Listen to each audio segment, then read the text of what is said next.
நம்ம AR return கிஃப்ட்லங்க last 2-3 டேஸாக German silver product போட்டுட்ருந்தோம். ஒரு சிங்கிள் ப்ராடக்டோட காஸ்ட் அதிகமாக இருக்குது. நாங்கள் எப்படி நம்பர் ஆஃப் பீப்புள்ஸ்க்கு கொடுக்குறது அப்படின்னு கேட்டிங்க. உங்களுக்கான பட்ஜெட் ஃப்ரெண்ட்லி வீடியோ தாங்க இது. நீங்கள் எவ்வளோ பேர்த்துக்கு வேணாலும் கொடுங்க.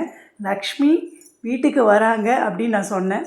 அதுதான் ஐதீகம்னு சொன்னேன். நீங்கள் நம்பர் ஆஃப் ப்ராடக்ட்ஸ் அதிகமாக கொடுத்து நம்பர் ஆஃப் பீப்புள்ஸ் அதிகமாக அவங்க மனசில் ஹாப்பினஸ் வந்துச்சு அப்படின்னா நீங்கள் 1 லக்ஷ்மி இல்லைங்க 8 லக்ஷ்மியோட வரமையும் சேர்ந்து வாங்கலாம்.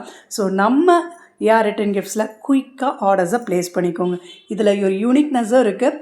இந்த மஞ்சள் குங்குமம் அட்டாச் பண்ண ஒரு லீஃப் ஆஸ்பெக்ட்டுங்க. குங்குமம் பாக்ஸு அது ரொம்ப அழகாக இருக்குது. ஸோ அதுக்கான காஸ்ட் இந்த கோம்போவில் இருக்குது. ஸோ அதுதான் உங்களுக்கு டோட்டலாக 79 ருபீஸ் வருது. குயிக்காக உங்கள் ஆர்டர்ஸை ப்ளேஸ் பண்ணிக்கோங்க. டிஎம் பண்ணுங்கள், கால் பண்ணுங்கள், இன்ஸ்டாவில் ஃபாலோ பண்ணுங்கள். நீங்கள் லாஸ்ட் மினிட் வரைக்கும் வெயிட் பண்ணாதீங்க. முன்னாடியே இந்த ஆஃபர்ஸை வாங்கி வச்சுக்கோங்க. தேங்க்யூ ஃபார் வாட்சிங் and thank you for supporting AR return gifts. Thank you.